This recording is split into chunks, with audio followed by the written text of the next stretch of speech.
anjo traduzia cartas para ele ou atuava como intérprete quando chegavam pessoas que não sabiam italiano. Padre Pio não tinha estudado línguas estrangeiras, mas as entendia. Ele não tinha estudado francês, mas escrevia em francês corretamente.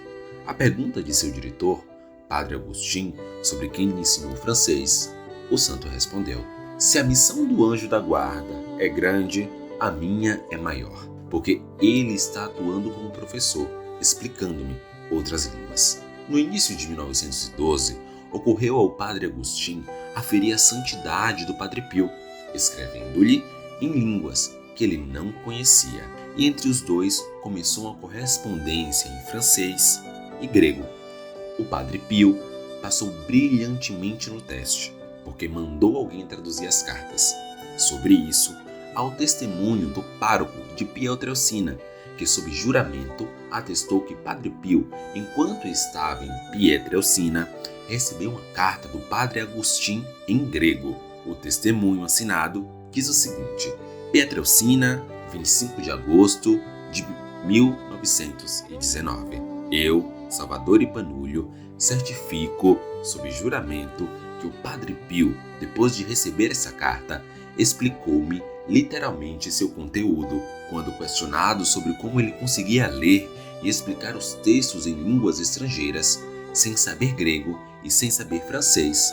Ele respondeu: você sabe, o meu anjo da guarda me explicou tudo. Em seu diário, Padre Agustin nos dá o seguinte testemunho: o Padre Pio não sabia francês nem grego.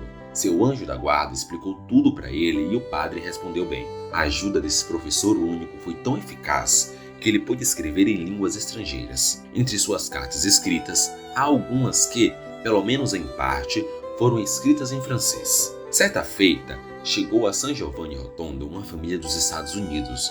A família foi ao encontro de Padre Pio, porque a filha do casal de italianos queria fazer a primeira comunhão com o santo de Pietrelcina. A americana, Maria Pili, preparou-a bem, ensinando-lhe o idioma neolatino, pois a menina não sabia nada de italiano.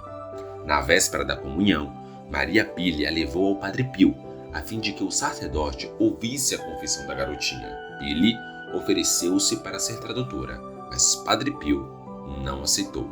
Após a confissão, Maria Pili perguntou à menina se Padre Pio tinha compreendido o que ela falou, e ele respondeu que sim. E você, entendeu o que Padre falou? Sim, disse a menina. Mas falou com você em inglês? Sim, disse a menina novamente. Já Padre Rúgero recorda que um dia vieram ao convento 5 austríacos que queriam se confessar com Padre Pio.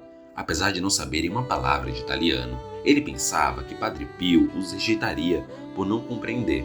Mas quando o primeiro austríaco saiu rindo. Os outros também saíram com muita alegria. Perguntei ao padre, alguns dias depois, como ele conseguiu realizar a confissão dos 5 austríacos, que não sabiam italiano.